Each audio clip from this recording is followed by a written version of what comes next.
This is Eric Stanton. Before he became the pioneer of American fetish art, he was just Ernest Stanzoni Jr. Born in Brooklyn in 1926, he had a father who worked constantly and a mother who wasn't home often. So his Aunt May looked after him while he looked after his sister, Eleanor. Also, there's a lot of history in this essay, so anything I missed or any must-read Stanton projects, feel free to drop those in the comments. Stanton got sick often, so to keep himself entertained, he read comic books and started tracing. Quote, "I grabbed some comic books and did some tracings and things like that. That's how I started to learn." Unquote. He started drawing with Superman's debut in 1938 and picked up other Golden Age comics. It wasn't until Wonder Woman's debut in 1941 when he found the character that resonated with him the most. Stanton gravitated towards the comics with women as leads, which would inform his later work. His mother was pretty encouraging about his art, and he leaned into his escapism. In the 40s, Stanton was drafted to fight in World War II. He decided to serve in the Navy like Ernest Sr. Before he left, his mother dropped a bombshell on her son, that Ernest Sr. wasn't his real father. Later in his life, in his 30s, Stanton did manage to find his biological father. A man he learned was named Edward D'Andrea. Stanton met his father at a racetrack. According to Stanton's second wife, Britt Stromstead, all D'Andrea said was, quote, "Hi son, do you have any money?" Unquote. He wanted to put money on a horse. Stanton very quickly became fed up with D'Andrea and stopped talking to him. In 1945, Stanton manned the radio on a ship called the USS Turner. There was a conflict on the way to Japan when Stanton was smacked in the chest by the shell of an anti-aircraft gun, resulting in him hitting his head on the way down. This left him colorblind, and he didn't fully recover until 40 years later. Stanton made money and killed time on the Turner by drawing women on napkins and scraps of paper for the crew for $1 apiece. After his service, Stanton made money from the GI Bill and looked for work. In 1948, he started working with an artist named Boody Rogers, who worked on romance and humor comics. Stanton studied under Rogers for a year, and even influenced some of Rogers' stories in a comic called Babe, Darling of the Hills.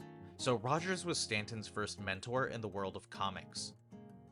Stanton looked back fondly on this time even later in his life. Meanwhile, there was this guy called Irving Klaw, nicknamed the Pinup King. He did comics about women fighting, among other projects.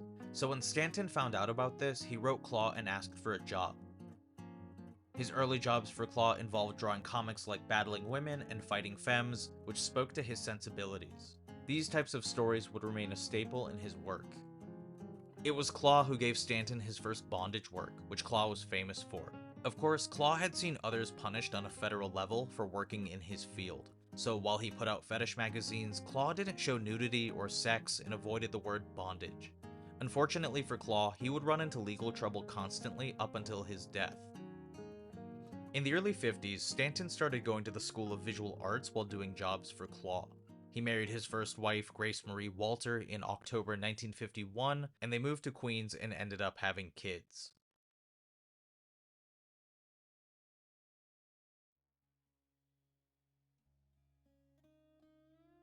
Stanton met one of the most important figures in his life in the early 50s during his time at the School of Visual Arts. According to the Stanton book by Richard Perez Seves, there are a few reasons why Stanton and artist Steve Ditko became friends. Number 1, they both shared respect for their teacher, the great Jerry Robinson of Batman fame. Number 2, Ditko and Stanton grew up in similar Eastern European backgrounds during the Great Depression. Number 3, where Stanton appreciated Ditko's work ethic, these are Ditko's words on Stanton. Quote, "I like the way he drew women." Unquote. Ditko isn't as mysterious as people make him out to be. So many of his essays are available, and he wrote openly about a variety of topics and wasn't one to mince words. Before he died, people could write to Ditko and get a response. He was speaking, just not on late night talk shows and talking about how great it was when he created Spider-Man and Doctor Strange. The more information that comes out about Ditko, he comes off as so ordinary. The myth gets moved aside, and what's left is a dude with a quirky sense of humor.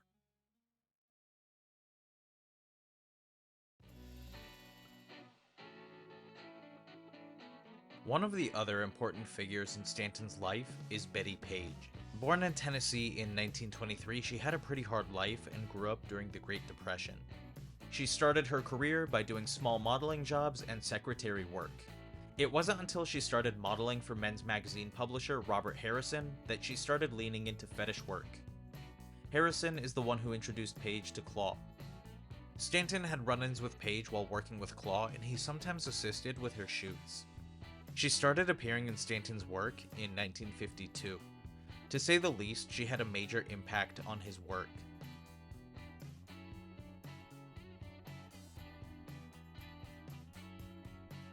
This is how Stanton described her. Quote, Claw didn't like the artists fraternizing with the other artists or the models, even though I would help out on some of the shoots. When the shoot was over, she'd get dressed and leave. When she finished, she went immediately to another job. She worked all the time. Unquote. Despite her career, Paige was religious but didn't see her modeling as some kind of a moral issue. Just like Stanton, Paige pushed through the Depression, the stigma of McCarthyism, and the general paranoia caused by authorities being able to hold trials on material they saw as inappropriate, or raid studios and bookstores for, quote, illicit imagery. At one point, Paige was called in to testify in a New York court against Claw, which she refused to do. The subcommittee grilled Claw, and his now public notoriety caused him to slow down on giving Stanton work. Later in her life, Paige spoke highly of Claw, and they had a positive, strictly professional collaboration. Even while facing legal ramifications, Paige continued to work and also design her own outfits. One of Paige's more iconic collaborations was with photographer and model Bunny Yeager. With Yeager, she did the iconic tiger shoot where Paige designed the outfit. Yeager was responsible for Paige's 1955 debut in Playboy with a Christmas-themed shoot. Even though she did bondage for Claw, it wasn't something she was actually interested in. She was just a professional doing an acting job, and her shoots sold well. Models wouldn't get paid for normal shoots unless they did the bondage ones. When the New York courts called Paige to testify against Claw, a lot of the prints were destroyed. However, Claw's sister and collaborator Paula saved some of Paige's prints. Paula Claw would usually be the one who tied Paige up for the bondage shoots. By her mid-30s, Paige became disenchanted with modeling and ended up leaving New York, mostly vanishing from public life. She went through another marriage and faced some hardships, like battling schizophrenia and being sent to psychiatric institutions. After she was released, she attacked a landlady with a knife. The landlady did survive, but had serious wounds. Paige was sentenced to 8 years in another psychiatric hospital in California. She did end up getting better and got out.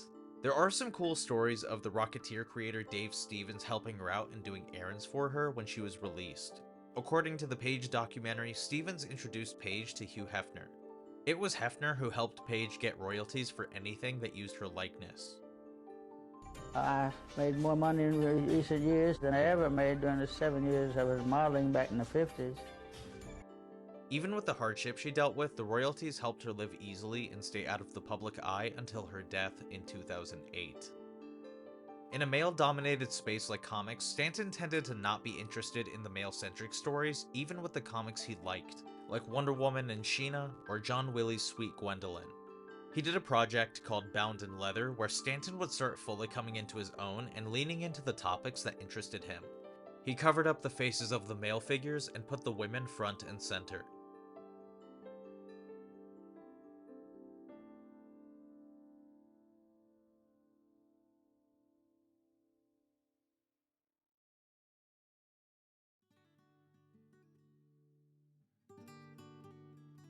When Claw stopped giving Stanton work during the subcommittee hearings, the artist became a parts-checking clerk for Pan Am. Having a normal job satisfied his wife for a while, but felt lacking for Stanton. Claw was blacklisted by post offices. He enlisted some help and changed his business from Irving Claw to IK Products Inc., and he started putting out films via Movie Star News. So he couldn't rely on prints and pinups, and decided to get his work onto screens.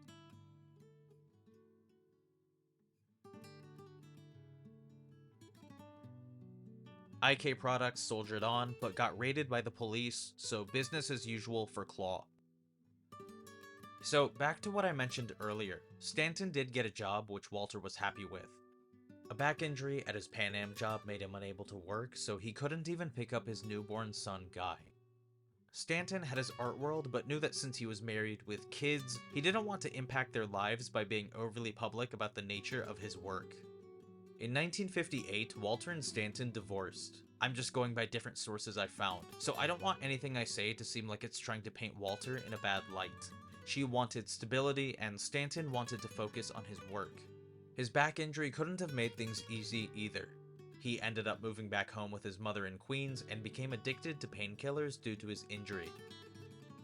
All was not lost in 1958 because Stanton threw himself into his work and made his way to Steve Ditko's studio, which they started sharing. Stanton would describe Ditko as a workhorse, saying his studio mate would, quote, spend 20 hours straight doing a comic, unquote. Ditko and Stanton got along insanely well. Despite people calling Ditko a hermit, Stanton has mentioned Ditko's sense of humor. While Ditko was doing work for Charlton and Atlas, he and Stanton would do jobs for Claw together. They combined their work to create a new mysterious artist, John B., creator of a Viking warrior woman comic called Helga.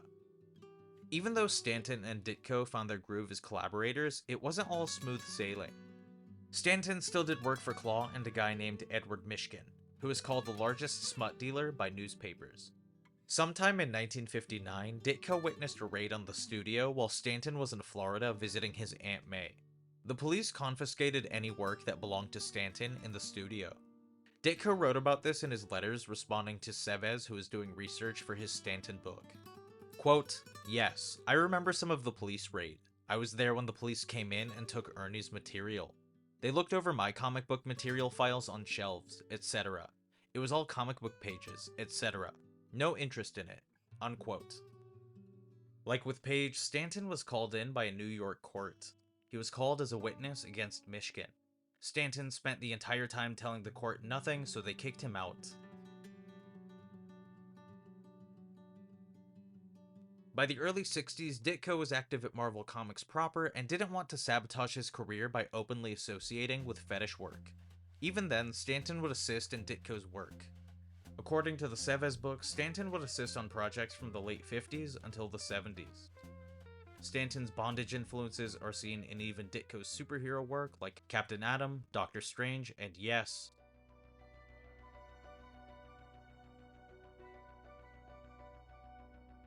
it's not mentioned often, but Eric Stanton plays a role in Spider-Man's origins. It was unavoidable since he shared a studio with Ditko for almost a decade. These are some of Stanton's contributions to the character.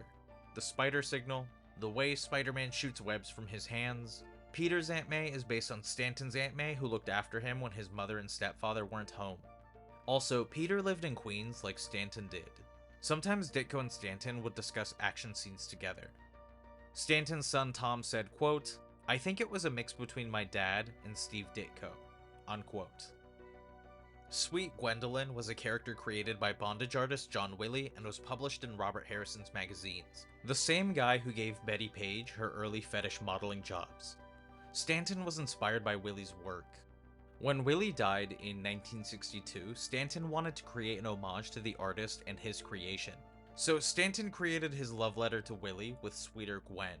According to the Seves Stanton book, the creation of Gwen Stacy in Amazing Spider-Man was an in-joke between Ditko and Stanton.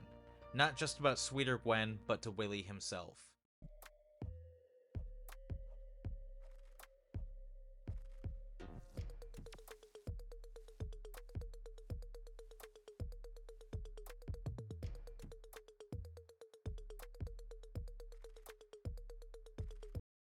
Stanton never claimed co-creator credit for Spider-Man.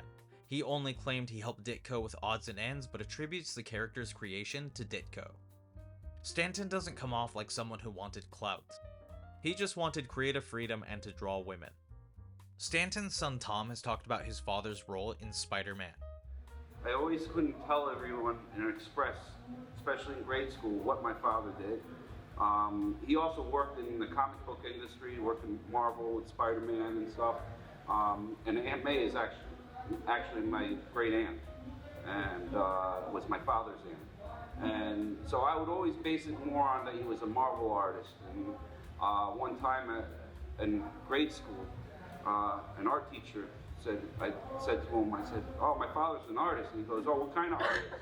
And I said, well, what do you mean, what kind of artist? He's just an artist. And he's like, well, could you tell me about that kind of art? Maybe I know him. I go, yeah, you don't know nothing about him. I told him. And then what happened was, he goes, oh, fine, fine. I said, fine. He kept on pushing me. Tell me the name of your father. I said, my father's name is Eric Stanton. And I was about like 12 years old. And he looked at me and stared and made some funny faces. And all of a sudden popped up and says, oh, no, I don't know him. And of course he would say that because I was in elementary school and being that my dad was in the fetish industry. No matter what, Stanton always asserted this, quote, the whole thing was Steve Ditko. I think I added the business about the webs coming out of his hands, and we talked about the characters, and in turn, he helped me with my stuff like Sweet Gwendolyn. Unquote. From the early to mid-60s, Edward Mishkin faced a number of trials and police raids on his businesses for the work he was putting out. While he was sentenced to 3 years in prison in 1966, he ended up getting out early. He immediately contacted Stanton for a series of illustrated books called the Pain Trilogy. Legacy of Pain, Isle of Agony, and Citadel of Suffering. All of them leaning into the kink and fighting women's stories Stanton was known for. In 1965, Irving Klaw was forced to destroy his entire catalog. Quote, I think whatever Klaw hadn't sold probably was part of the material he destroyed during the trial back in the 1960s. Klaw would die shortly after in 1966. His sister Paula took over the Movie Star News Company. She's also in the Bettie Page documentary. Stanton did end up getting some of his original art back and some mailing lists from a smut publisher named Stanley Malkin before he retired from publishing. Stanton would use those mailing lists to directly interact with his supporters and maintain an income as he became more independent. Stanton, Ditko, and Page's work came together in the debut of a magazine called Focus On by fetish publisher Leonard Bertman. Featuring art and comics by Stanton and Ditko, Page photos shot by Bertman, and of course, Page herself front and center on the cover. There's a Stanton piece called Cartoon on Bettie Page that leans into her Tennessee accent and her iconic look.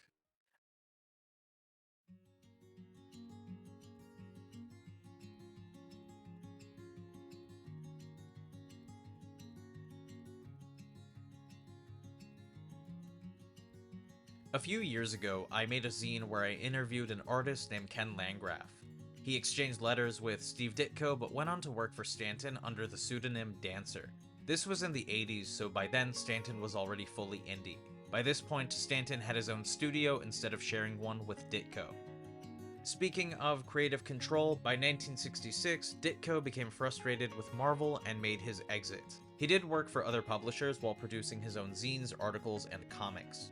Ditko and Stanton kept working together, and they even collaborated on some Stantoons. In 1968, Stanton met the woman who would become his second wife through a mutual friend. Britt Stromstead visited Stanton's apartment with their mutual friend, and he had them model.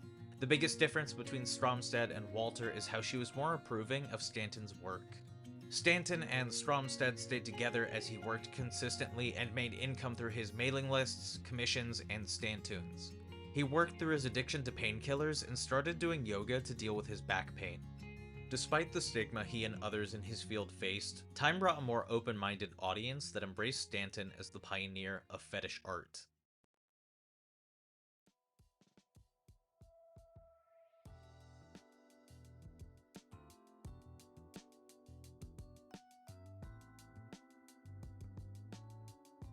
All of my sources are in the description. I have to recommend the book on Stanton by a fetish historian named Richard Perez Seves. A lot of work went into that book, and it's a crazy amount of research on someone who barely gets any coverage. There are a lot of other sources, but I recommend the Bettie Page Reveals All documentary from 2012, and Greg Theakston's Steve Ditko Reader Volume 1 from 2002. Again, there was a lot to cover, so anything I missed, feel free to leave a comment. There are some good insights from people who picked these things up when they were coming out. As always, the transcript for this essay and all of my work are on my website, witsendpod.com. It's not me if it's not on there. Share these essays around. Thanks for checking out my work. Chaos ensues.